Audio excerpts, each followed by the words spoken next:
இல்ல இப்போ இத வந்துட்டு மல்லை சத்யா பொறாமையில சொல்றாரு அப்படி எடுத்துக்கலாம். ஏன்னா, அ மதிமுகவுடைய அடுத்த பொதுச் செயலாளர் நாம இருக்கிறப்ப துரை வைக்க வந்துட்டாரு அப்படின்ற ஒரு பார்வை பார்க்குறாங்களே. நான் என்ன கேட்குறேன்னா, ஒரு சமூக பார்வை உங்களுக்கு இருக்குமேனால் நான் கேட்குறேன்.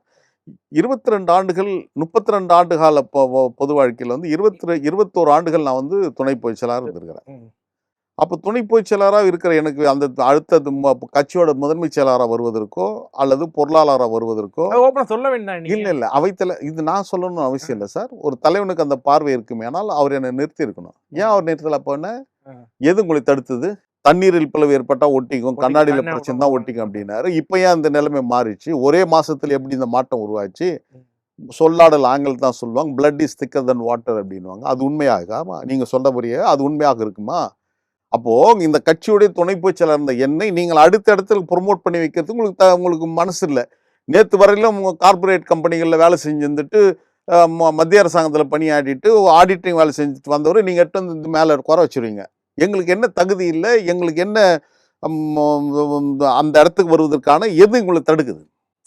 அப்போ இதை தவிர வேற எதுவாக இருக்க முடியும்?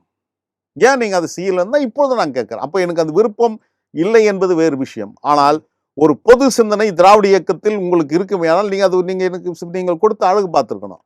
அழகு பார்க்கல என்பதுதான் செய்தி. அதோடு மட்டுமல்லாமல் அன்னைக்கு எனக்கு பொறுப்பு வேணான்னு சொன்ன போது நான் சரி கடைசியா ஒரு மன வருத்தப்படுறாருன்ட்டு நான் கையெழுத்து போடுகின்ற போது கூட சொன்னேன். அப்ப சொன்னார், மகிழ்ச்சியா சொன்னாரு, உன்னை நான் உயர்ந்த இடத்தில் வைத்து பார்ப்பேன் அப்படின்னாரு. நான் நல்லா தானே இருக்கேன், எனக்கு எந்த பிரச்சனையும் இல்லை. அப்போ சொன்னாரு, இல்ல விரைவில் நாடாளுமன்ற தேர்தல் வருது, சட்டமன்ற தேர்தல் வருது, ஏதான் நான் சொன்னேன், தயவு செஞ்சு என்ன இந்த மாதிரி ஒரு தேர்தல் களத்தில் கொண்டு நிறுத்திடாதீங்க.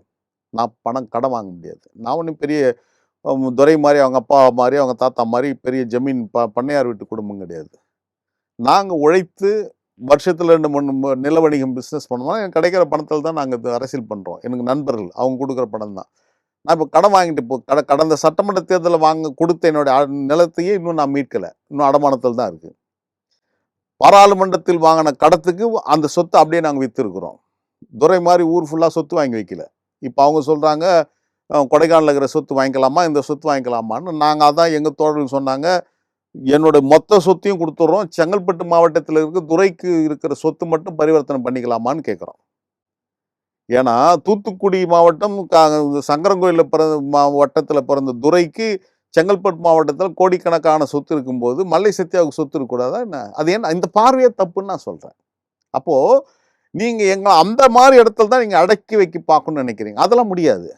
ஒருவேளை நான் உங்ககிட்ட வராமல் வேற ஏதாவது இயக்கத்தை தான் இதை விட நாங்கள் நல்லா இருந்திருப்போம். நீங்கள் அதை மறுக்க முடியாது.